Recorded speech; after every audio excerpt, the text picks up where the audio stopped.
ஆனா இப்போ வந்து ஒரு டவுட் என்னன்னா, இப்ப புதுசா வந்து ஒரு அயன் ஷாப் வந்து ஓபன் பண்ணணும்னு நினைக்கிறாங்கன்னா, அவங்களுக்கு என்னன்னா இப்ப நீங்க உங்க லைஃப்ல பண்ணீங்களா இந்த இந்த பிசினஸ் வந்து எவ்வளவு நாள் ஆயிருக்கும் நீங்க? நான் வந்து ஒரு 25 வருஷமா பண்ணியிருக்கிறோம் இந்த பிசினஸ்.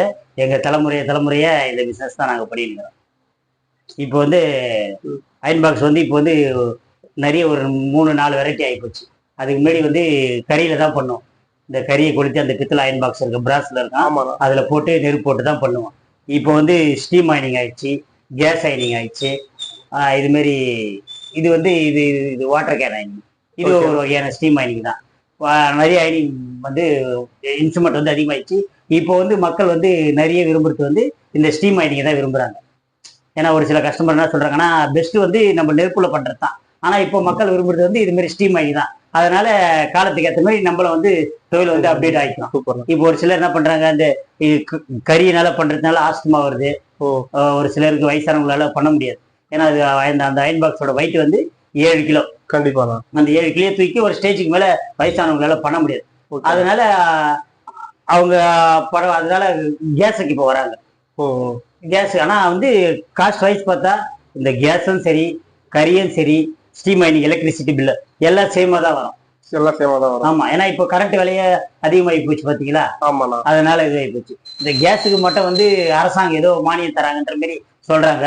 அதுக்கு அதே மாதிரி இந்த கடை வச்சிருக்கிறவங்க எலக்ட்ரிசிட்டிக்கும் கொஞ்சம் மானியம் கொடுத்தா கொஞ்சம் நல்லா இருக்கும். ஆனா இப்போ வந்து இப்போ புதுசா இப்போ ஒருத்தர் வந்து பிசினஸ் ஸ்டார்ட் பண்ணலாம்னு சொல்லி நினைச்சாங்கன்னா அவங்க என்னென்ன பண்ணணும்? அதுக்கு முன்னாடி வந்து இந்த அயன் சொல்றவங்க வந்து ஒரு மரத்தடியில வந்து ஒரு வண்டியை வச்சுட்டு இருந்தா நம்மளுக்கு ஒரு நல்ல இதுதான். இப்போ வந்து எல்லாருமே இதை வந்து கத்துக்கிறாங்க. ஒரு கடை ஒண்ணு வச்சு ஒரு அயன் பண்ற மாதிரி தான் இப்ப ஆயிப்போச்சு. ஏன்னா அப்பதான் கஸ்டமர் நம்மள வந்து நம்புறாங்க. வெறும் அயனிங் மட்டும் இல்ல, அதுல வந்து நிறைய அப்டேட் ஆகுறாங்க. வாஷிங் எடுக்கிறாங்க, ட்ரை கிளீனிங் எடுக்கிறாங்க, ட்ரை வாஷ் எடுத்துறாங்க, பட்டு புடவை பாலிஷ் எடுக்கிறாங்க. அதனால கஸ்டமர் வந்து காஸ்ட்லியான துணிகளை கொடுக்கல, அதுக்கு ஒரு பாதுகாப்பான இடத்த அவங்க விரும்புறாங்கல்ல. கண்டிப்பா. அதனால இருக்குன்னா முதலீடு வந்து கம்மியான தொழில் தான். ஆனா முதலீடு வந்து நம்ம உடம்பு தான் இதுக்கு வந்து முதலீடு. ஆமா, நம்மளோட உடம்பு நல்லா இருந்தா தான் இதை வேலை செய்ய முடியும். இப்போ ஒரு கம்பெனிக்கு போனா ஒரு 700 ரூபாய் 800 ரூபாய் அதிகபட்ச சம்பளம் கொடுப்பாங்க. சரிங்களா? அதை வந்து நம்ம ஒரு கம்பெனிக்கு போகாம நம்ம ஸ்பெசிஃபிக்கா நம்மளோட டைமுக்கு எப்படி தகுந்த மாதிரி நம்ம வந்து திறந்துக்கலாம். ஒரு நாள் உடம்பு சரியில்லைன்னா ரெஸ்ட் எடுத்துக்கலாம். அந்த மாதிரி ஒரு வேலைக்கு போறத இந்த தொழில் செய்யறது வந்து நல்ல ஒரு தொழில் தான். ஒன்றும் பிரச்சனை இல்லை. அதான் அந்த இன்ஸ்ட்ருமெண்ட் நம்மளுக்கு தேவையான இதுல இன்ஸ்ட்ருமெண்ட் இருக்கு. இதே ஸ்டீம் மைனிங் வந்து ஒரு 50,000 ரூபாயும் இருக்குது. ஓகேண்ணா.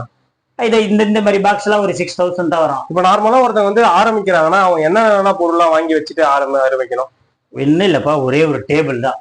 அவங்களுக்கு இருக்கிறதுக்கு ஒரு சின்ன கடை, ஒரு 10x 10 சைஸ்ல ஒரு கடை, ஒரு 6,000 5,000 கொடுத்து ஒரு அயன் பாக்ஸ் ஒன்று வாங்கினா போதும். அயன் பாக்ஸ் முழுக்க இந்த தொழிலை சார்ந்தது. நம்மளோட உடம்பு தான் திடகத்தமா இருந்தா தான் இந்த தொழிலை வந்து நம்ம செய்ய முடியுமா. இப்போ அயன் பிசினஸ் மட்டும் ஸ்டார்ட் பண்ணா உங்களுக்கு பெஸ்டா இருக்குமா? இந்த அயன் பிசினஸ் கூட அந்த லாண்ட்ரி அதே மாதிரி நிறைய இப்போ வந்து அயன் பிசினஸ் அந்த லாண்ட்ரியில தான். இப்ப அயன் யூஸ் பண்றேன்னா இது ஒரு சட்டைக்கு 10 ரூபாய் வாங்குறான், ஒரு சில இடத்துல 12 ரூபா வாங்குறாங்க. இதே நீங்க வந்து வாஷிங் எடுத்து நீங்க அயன் பண்ணி கொடுத்தீங்கன்னா 50 ருபீஸ் வாங்குறாங்க, 60 ரூபா வாங்குறாங்க, அந்த மாதிரி வாங்குறாங்க. பட்டு புடவைக்கெல்லாம் 300 ரூபாய் வாங்குறாங்க. அது மாதிரி இப்ப நார்மலா இப்போ ஒரு சட்டை வந்து 12 ரூபான்னு சொல்லி நீங்க அயன் பண்ண சொன்னீங்கன்னா, இப்ப அதுல வந்து நார்மலா இப்போ ஒரு ஷர்ட்ல எடுத்தீங்கன்னா உங்களுக்கு எவ்வளவு லாபம் கிடைக்கும் அயனிங் பண்றதுல? ஒரு சட்டைக்கு லாபம் எல்லாம் கிடையாதுப்பா. நம்மளால எவ்வளவு துணி ஓட்ட முடியுமோ அதான். ஒரு அயன்கார் வந்து இஞ்சி போனா ஒரு நாளைக்கு வேணா ஒரு 100 துணி தான் ஓட்ட முடியும். 200 ரூபாய் செலவு பண்ணும். அதனால ஒரு மனுஷன்னா ஒரு ஆவரேஜா ஒரு 80ல இருந்து 100 துணி ஓட்டினா உங்களோட உடம்பும் நல்லா ஹெல்த்தா நல்லா இருக்கும். இது ஒரு மாசத்துக்கு எவ்வளவு நான் ஏர்ன் பண்ண முடியும் உங்க எக்ஸ்பீரியன்ஸ்ல? இப்போ மாசத்துக்கு ஒரு 20,000 ஏர்ன் பண்ணலாம்பா. ஆனா மீதி மைனஸ் வந்து நம்மளுக்கு கரண்ட் பில் இருக்குது, ஷாப் வாடகை இருக்குது, அதெல்லாம் மைனஸ் பண்ணினா மிஞ்சி போனா ஒரு கம்பெனி வேலைக்கு போனா அதான் சம்பளம் கொடுப்பான். இப்ப நம்ம வீட்டு பக்கத்திலே கடை பக்கத்திலே வீடு இருக்கும், நம்ம வெளியே வேலைக்கு போக தேவையில்ல. அந்த மாதிரிதான். இப்ப வந்து இப்ப சில பேர் வந்து எந்த இடத்துல வைக்கிறது, இப்ப நார்மலா இப்ப ஒரு வீடுங்க இல்லாத இடத்துல ஒரு கடையை வச்சுட்டு ஓடலன்னு சொல்லுவாங்க. இப்ப எப்படி நான் எந்தெந்த இடத்துல வச்சா நல்லா ஓடலாம்? வீடுங்க இல்லாத இடத்துல இருந்து வச்சாலும் ஓடாது. அதிகமா வீடுங்க இருக்கிற இடத்துல தான் ஓடும். நல்லா ஜங்ஷனான இடத்துல வைக்கணும். ஒரு பள்ளி ஸ்கூல் இருக்கிற மாதிரி இடம், ஒரு சூப்பர் மார்க்கெட்ஸுங்க, அந்த ஒரு போக்குவரத்து அதிகமான உள்ள ஒரு ஏரியால இருந்து மக்கள் வெளியே வரணும், அந்த ஏரியா ஜங்ஷன்ல வச்சா ஓடும். இப்போ அல்ல வெளியே வைக்கலாம். வெளியே வச்சா அங்க அதுக்கேற்ற மாதிரி வாடகை அட்வான்ஸா கேட்பாங்க. அதனால ஒரு சிலர் என்ன பண்ணுவாங்க, கொஞ்சம் வாடகை நம்மளுக்கு கம்மியா இருக்குன்னு உள்ள போய் வைக்கிறதுனால அவங்களுக்கு கொஞ்சம் அடிப்படுது பிசினஸ் கொஞ்சம். வேற இப்போ உங்க எக்ஸ்பீரியன்ஸ்ல நீங்க எப்படி நான் இந்த தொழிலுக்கு வந்தீங்க? இந்த தொழில் பண்ணா நல்லா இருக்கும்னு சொல்லி உங்களுக்கு தோணுச்சு? இது வந்து எங்க அப்பாக்கு அப்பா இது வந்து எங்க குலத்தொழில் மாதிரி நாங்க பாரம்பரியமா இதை வந்து நாங்க செஞ்சுக்கிறோம். அதனால உங்களுக்கு அதனால எனக்கு நல்ல அனுபவம். இப்ப செய்யறவங்களும் அது மாதிரி கிடையாது. சும்மா ஒரு எக்ஸ்போர்ட் போறாங்க, ஒரு கார்மெண்ட்ஸ் போறாங்க, அவங்க ஒரு 6 மாசம் இருக்கிறாங்க, இந்த வேலையை கத்துன்னு வந்துடுறாங்க, அவ்வளவுதான். வந்துட்டு அவங்க ரேட்டு கம்மியா வாங்கி இது பண்றாங்க, அது பண்றாங்க.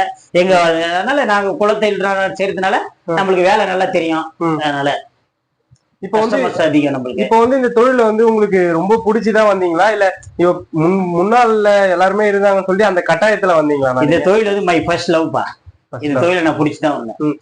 சில பேர்லாம் நினைப்பாங்க, இப்ப அயன் பண்றாங்க தானே, இப்ப இதுல வந்து அவ்வளவு எல்லாம் நம்மளால ஏர்ன் பண்ண முடியாது, சும்மா நம்ம பண்ண முடியாது. சில பேர் நினைப்பாங்க இந்த அயன் தொழில் எடுத்துட்டோம்னா நம்ம நல்லாவே ஏர்ன் பண்ணலாம்னு சொல்லி நினைக்கிறேன். இப்ப உங்களோட கருத்துனா? அப்படி எல்லாம் கிடையாது. இப்ப அவரேஜா தான் இருக்க முடியும். அதெல்லாம் வந்து தொழிலை வந்து உட்காந்து நல்லா செய்யணும். அதான் சொல்றேன், இந்த தொழிலுக்கு முழுக்க உன்னோட உடம்பு தான் நல்லா இருக்கணும், வேற ஒண்ணும் கிடையாது. இப்போ ஒரு முதலீடுனா, இப்போ ஒரு கடை வாடகை, வாடிக்கையாளர் சேவையை நம்ம நல்லா பண்ணா நம்மளோட கஸ்டமர் எங்க இருந்தாலும் நம்மளை தேடி வருவாங்க. கண்டிப்பாண்ணா. இப்போ வந்து இப்போ ஒரு கடை வாடகை எல்லாமே போக மாசத்துக்கு எவ்வளவு? இப்போ ஒரு கடைசியா வந்து ஒரு மாசத்துக்கு எவ்வளவு ஏர்ன் பண்ண முடியும்? கடை வாடகை பண்ணலாம். 20,000 கம்பல்சரியா பண்ணலாம். 20,000 கம்பல்சரி பண்ணலாம். ஓகேண்ணா, ரொம்ப தேங்க்ஸ் தான். இப்போ இந்த கான்செப்ட் நான் எடுத்தது காரணமே, இப்போ நிறைய பேர் இந்த அயன் பிசினஸ் ஸ்டார்ட் பண்ணலாமா, நம்ம ஜென்ஸும் சரி லேடிஸும் சரி, இப்போ வீட்டுல இருந்தே கூட நம்ம ஒரு அயன் பிசினஸ் ஸ்டார்ட் பண்ணலாம்னு சொல்லி நிறைய சந்தேகத்தோட இருப்பாங்க. அந்த சந்தேகத்தை போக்குறதுக்காக தான் இந்த வீடியோ எடுத்தேன். நீங்க வந்து சூப்பராகவே எல்லாத்துக்குமே ஆன்சர் பண்ணீங்கன்னா ரொம்ப தேங்க்ஸ் தான். தேங்க்ஸ்ப்பா.